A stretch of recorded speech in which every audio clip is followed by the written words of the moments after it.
Άγγελε, δεν έχεις την ευκαιρία γιατί σήμερα θα κοιμηθείς σπίτι μου σήμερα. Άρα, ο Άγγελος, οπότε πήρες τάρκη. Εσύ θα κοιμηθείς σπίτι σου, φίλε. Θα πάει σπίτι του. Νομίζω πως... μόλις τους αυτούς δεν ξέρεις.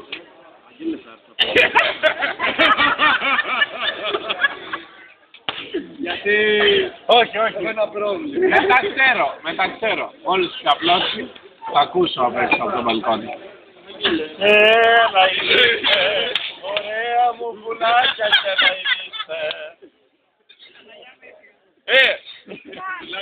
Δεν έχει έρθει η ώρα ακόμα. Τώρα έχω ασχολία άλλη. Τα κορίτσια φεύγουν, κύριε Φωτουλάκη. Είναι προσωπικά δεδομένα, απαγορεύεται. Καταλαβαίνω. Λοιπόν, νομίζω ότι είστε στεθές. Όχι, κομπλέ. Πώς είσαι? Ίδιος με την πλούζα. Κομμάτια είσαι. Σημειώνει μια φωτογραφία.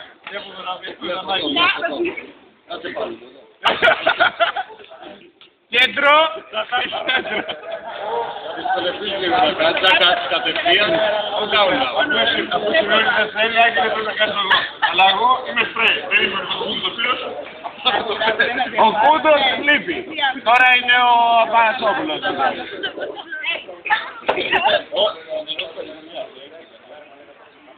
Πώς την είδες λίγο μωρή.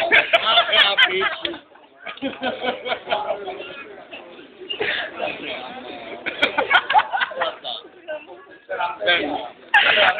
Φέρος Άγγελος 2. Πώς το λένε μαζί του. Δεν ξέρεις. Σημειώνει, δεν ξέρεις λέει. Δεν ξέρω. Ό,τι πει. Άρχεται και κόλληκα και... Όπως επειδή εσύ. Το σοφάκι έχει μεγαλώσει στα Γιάννενα, δεν κάνει να είναι μαζί μας αυτές τις στιγμές. Όχι ότι δεν ξέρει.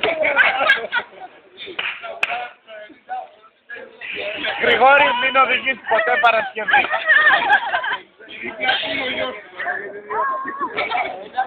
Όχι, δεν υπάρχει πουθενά γιος δίπλα. Καλησπέρα. Bon appétit. Bon appétit. Άρα τη γουστάρεις. Το έδωσες πρώτο.